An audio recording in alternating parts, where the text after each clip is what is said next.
మోకాళ్ళ నొప్పులు, disc problems లాంటి అన్ని సమస్యలకు సంప్రదించండి Homeocare international world class homeopathy 9001175550. Komaram Bheem జిల్లా ఏర్పాటప్పటి నుండి లేదా గతంలో ఉమ్మడి జిల్లా ఉన్నప్పటి నుండి కూడా కుమ్రంభీం జిల్లా ఈ ఆదివాసీ ప్రాంతం ఎప్పుడు కూడా రాజకీయ సంక్షోభం రాలేదు. కానీ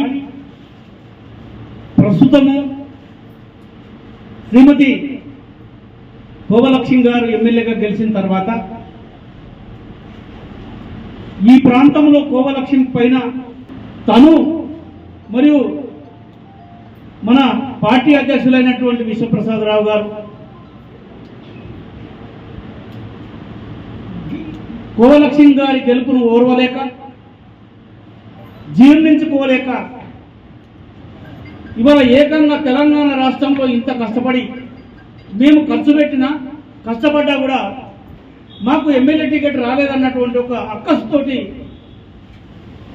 ఇవాళ శ్రీమతి కోవలక్ష్మి గారి పైన మరి రాజకీయ కుట్రలు కుతంత్రాలు పన్నుతూ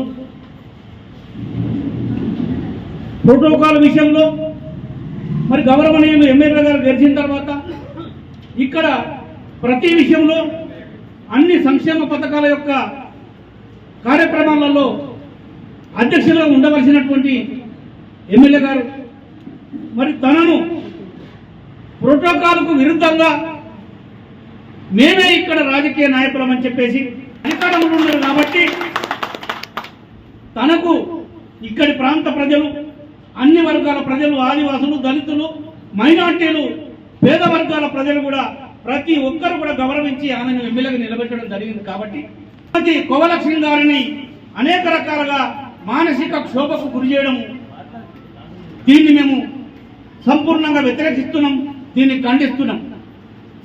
ఇప్పటికైనా మరి మనం రాజకీయంగా ఎమ్మెల్యే గారిని అనవసరంగా అకారణంగా దూషిస్తూ ద్వేషిస్తూ నానా రకాలుగా అనరాని మాటలు అనడం ఇవాళ ఈ ప్రాంతంలో ఉన్నటువంటి రాజకీయ నాయకులు కానీ ఈ 10 మండలాల్లో ఉన్నటువంటి అన్ని వర్గాల ప్రజలకు మంచిది కాదు.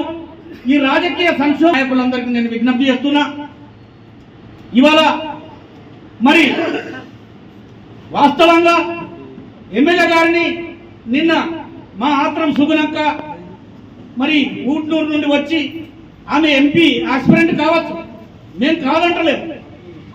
ఇవాళ అక్కడి నుండి ఇక్కడికి వచ్చి మరి మా యొక్క ఎమ్మెల్యే గారిని బుద్ధి లేదని ఇవాళ కేసీఆర్ గారు జైలుకు పోతాడు, ఆల్రెడీ కవితక్క జైలుకు పోయింది, నువ్వు కూడా కవితక్క లెక్క జైలుకు పోతావంటే కోవలక్ష్మి గారు ఏమన్నా ఇవాళ రాజ్యాంగపరమైనటువంటి శక్తులకు అతీతంగా ఏమన్నా కార్యక్రమాలు చేసిందా? లేదు. ఏమన్నా కుంభకోణాలు చేసిందా? ఏమన్నా పార్టీకి ప్రతిష్ట తెచ్చేటువంటి కార్యక్రమాలు చేసిందా? కాదే. మరి ఏ రకంగా నువ్వు కోవలక్ష్మి గారిని, గౌరవ ఎమ్మెల్యే గారిని కించపరుస్తూ నువ్వు జైలుకు పంపిపోతావని చెప్పేసి ఏ రకంగా మాట్లాడగలుగుతుంది? అవగాహన లేకుండా అవగాహన రాహిత్యంతో మరి మీరు మాట్లాడడం సమంజసం కాదు. మీరు ఆదివాసీ బిడ్డ కావచ్చు, మేము గౌరవిస్తాం. గౌరవనీయులు మంత్రి గారిని కూడా మేము ఇక్కడ కంపల్సరీ 100% మేము గౌరవిస్తున్నాం.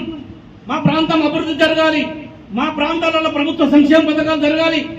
కానీ గత ప్రభుత్వం చేసినటువంటి పనులు ఇప్పుడు పూర్తయితే ఆ పనులను మీరు ఇనాగరేషన్ చేయడానికి వచ్చి స్థానికంగా ఉన్నటువంటి ఎమ్మెల్యే గారి మీద మీరు బలత్కారం, ఈ రకమైనటువంటి భాష ప్రయోగించి ఆమెను గాయపరచడం ఎంతవరకు సమంజసం? దీన్ని ఇక్కడ ఉన్నటువంటి ఈ ప్రెస్ మీట్కి వచ్చినటువంటి నాయకులందరము తీవ్రంగా ఖండిస్తున్నాం. భవిష్యత్తులో మరి నీ ఇల్లును ముట్టడిస్తామన్నాం. ఏం తప్పు చేసిందని ఇల్లును ముట్టడిస్తాం? ఇవాళ గౌరవనీయులు స్థానిక ఎమ్మెల్యే గారి యొక్క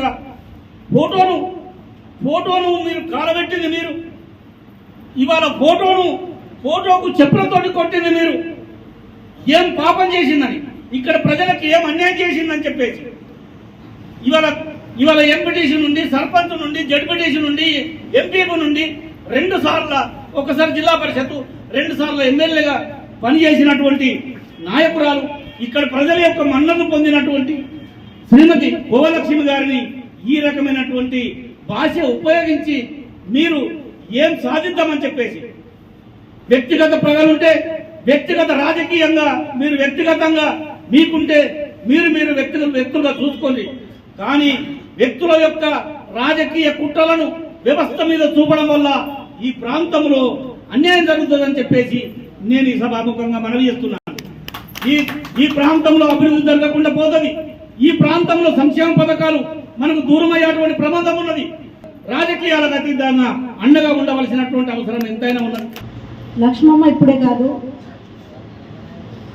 తను తెలిసినప్పటి నుంచి 20 సంవత్సరాల నుంచి నాకు తెలుసు. అప్పటి నుంచి నాకు లక్ష్మమ్మ మీద గౌరవంతో ఈరోజు ఇక్కడికి రావడం జరిగింది. లక్ష్మమ్మ ఆదివాసులకు కొమరంభీం జిల్లా తీసుకురావడం జరిగింది. అంటే మన తెలంగాణకి ఒక చరిత్రను నిల్చోబెట్టింది. అలాంటి లక్ష్మమ్మని ఈరోజు ఒక ఆదివాసి మహిళ, అమ్మ ఒకటే నీకు అడుగుతున్న, ఉపాధ్యాయులుగా నువ్వు పనిచేసినావు, మీరు ఒక విద్యార్థులకు విద్య బుద్ధులు నేర్పించేది మీ ఆ టైంలో అక్కడ ఉన్న సందర్భంలో మీరు ఒకరికి మంచి చెప్పాలి. కానీ ఈరోజు ఒక ఆదివాసి మహిళ ఆదివాసి ఎమ్మెల్యే పైన విమర్శిస్తూ అమ్మని మీరు దిష్టిబొమ్మ దహనం చేయడం అంటే నిజంగా ఆదివాసి సమాజానికి ఒక మహిళ లోకనందరినీ కూడా హింసపరిచినట్టు. నిజంగా అమ్మ కాదు, లక్ష్మమ్మ కాదు అక్కడ పోయి క్షమాపణ చెప్పేది, మీరమ్మ క్షమాపణ చెప్పాలి. ఎవ్వరు కూడా గుర్తించలేదు. ప్రభుత్వం వచ్చిన తర్వాత ప్రభుత్వంతో పోరాటం చేసి కొమరంభీం మ్యూజియం కట్టడం జరిగింది. నేను ఉద్యమ నాయకురాలే, ఉద్యమం చేస్తున్నాం, జాతి కోసం చేస్తున్నాం, జాతి పోరాటం చేస్తున్నాం. ఎక్కడమ్మ నువ్వు వచ్చింది? ముఖ్యానికి వచ్చి మైకులు పట్టుకొని మాట్లాడిన ఈరోజు నువ్వు కాంగ్రెస్ పార్టీ కార్యకర్తలు అంటున్నావు. మరి కాంగ్రెస్ పార్టీలో నువ్వు పనిచేసినావని అడుగుతా ఉన్నావు. నేను లేక మొన్న వచ్చినావు, ఉపాధ్యాయ రంగానికి రాజీనామా చేసినాం. ఇక్కడ అనేక మంది విద్యార్థులు ఉన్నారు, నిరుద్యోగులు ఉన్నారు, ఉద్యోగం లేక రోడ్డు పడుతున్నారు. వాళ్ళ కోసం అమ్మా నువ్వు త్యాగం చేసి ఎవరిని ఒక్కరిని పార్టీ పరంగా నువ్వు పార్టీ టికెట్ ఇవ్వాల్సింది. కానీ ఈరోజు నీ స్వార్థం కోసం నీవు గెలవడం కోసం ఇక్కడికి వచ్చి నీ అభివృద్ధి కోసం వచ్చినది తప్ప ప్రజలకు ఏమాత్రం చేయడానికి రాలేదు. కాబట్టి నువ్వే మా అమ్మకి క్షమాపణ చెప్పాలి. అక్కడ ఉన్నటువంటి మహిళలు కూడా గుర్తించాలి. లక్ష్మమ్మ ద్వారా అనేక లాభాలు పొందిన తర్వాత ఈరోజు అమ్మ బొమ్మని దిష్టి బొమ్మని దహనం చేస్తారా? దిష్టి బొమ్మని చెప్పులతో కొడతారా? నిజానికి ఆదివాసులకి అందరినీ కూడా అవమానపరిచినట్టు మా జాతి సమాజంలో మా జాతిలో ఇలా చెప్పులతో కొడితే మాత్రము బిడ్డడు తీసేంత వరకు వాళ్ళని ఊరి బలిస్తానే ఉంటుంది. కాబట్టి ఇప్పుడన్నా సమాజంలో ఎలా మెలగాలి, సమాజంతో ఎలా ఉండాలి అని నేర్చుకోవాల్సిన అవసరం మీకుంది. కాబట్టి మీరు ఇప్పుడన్నా అర్థం చేసుకుంటారని చెప్పేసి అంటున్నాం. బిడ్డ ఖబర్దార్ ఎవరైనా ఉండని, మాకు నేను ఉమ్మడి ఆదిలాబాద్ జిల్లా తెలంగాణ రాష్ట్రంలోనే చూస్తే మా లక్ష్మమ్మని అప్పటి నుంచి ఇప్పటి వరకు చూసినాం, ఎవరిని కూడా విమర్శించలేదు. కానీ ఈరోజు తనకు ఆపద వచ్చింది కాబట్టి ఒక ఆదివాసి బిడ్డగా వచ్చిన ఆదివాసి బిడ్డకి ఆదివాసి మహిళను ఇలా కించపరిచినందుకు నేను రావడం జరిగింది, వచ్చిన మాట్లాడిన.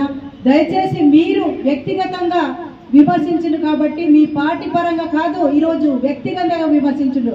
ఎవరైతే ఇక్కడ విశ్వప్రసాద్ రావు సరే వాళ్ళు కొట్టుకుంటారమ్మా తల్లి, కానీ నువ్వు మాత్రం ఇన్వాల్వ్మెంట్ అయ్యి జాతిలో చిచ్చులు పెట్టడానికి వస్తే గనుక ఆదివాసీ సమాజం ఊరుకోదని చెప్పేసి ఖబర్దార్ బిడ్డ ఎప్పుడైనా మార్చుకోవాలి. మరిన్ని వీడియోస్ కోసం ఛానల్ ని సబ్స్క్రైబ్ చేయండి, లేటెస్ట్ అప్డేట్స్ కోసం వాట్సాప్ ఛానల్ ని ఫాలో చేయండి అండ్ లింక్ డిస్క్రిప్షన్ లో ఉంది.